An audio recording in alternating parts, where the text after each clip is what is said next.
بعد كشف الحقائق المرعبة داخل المنزل الملعون، كانت الأنفاس تتعثر في صدورهم، وكانت القلوب تدق بشدة في صدورهم. في لحظة من الفوضى والذعر وجدوا سلما مظلما يؤدي إلى الخارج، وبينما وصلوا إلى الهواء الطلق شعروا بالتحرر والراحة. إن فرحتهم تحولت إلى صدمة عندما لاحظوا غياب أحد أصدقائهم. جمع الأصدقاء أغراضهم وأخذوا سيارة الكرفان للعودة إلى منزل وينثروه.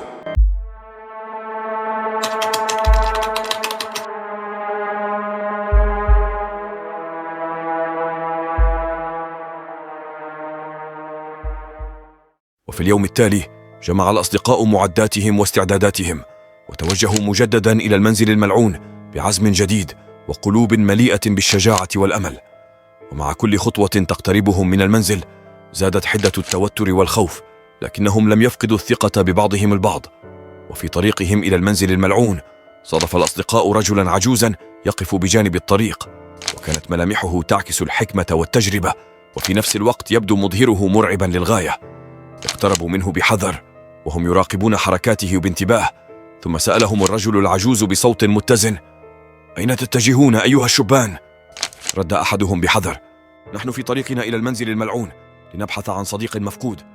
فأبو العجوز بتعبير حزين على وجهه وقال بصوت مليء بالحذر: لا تتجهوا إلى هناك، فهذا المنزل يحمل قصة مظلمة ورعبا لا يمكن وصفه، ولا يخرج منه أحد سالما. احذروا، فالشر يسكن هذا المكان وينتظر الضحايا. تأمل الأصدقاء كلام الرجل العجوز بجدية، ولكنهم كانوا مصممين على استكمال مهمتهم. شكرهم الرجل العجوز ثم انصرف، وهم يتساءلون عن معنى تحذيره وتأثيره على قرارهم. وبالرغم من التحذير الذي تلقوه قرروا الاستمرار في رحلتهم محملين بالأمل والإصرار على مساعدة صديقهم المفقود. وبهذا استمروا في السير نحو المنزل الملعون وسط الظلام والغموض الذي يحيط به.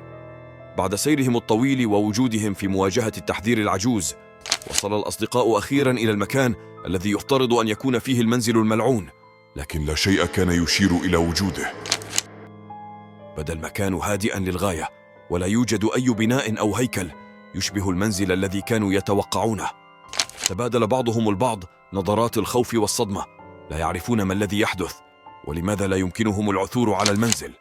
كانت الشكوك تتسلل إلى أذهانهم وكأنه حلم أو ما شابه. هل كان التحذير العجوز صحيحا؟ هل تم تغيير مكان المنزل؟ وأين يمكن أن يكون؟ والأهم من ذلك، ما مصير صديقهم المختفي؟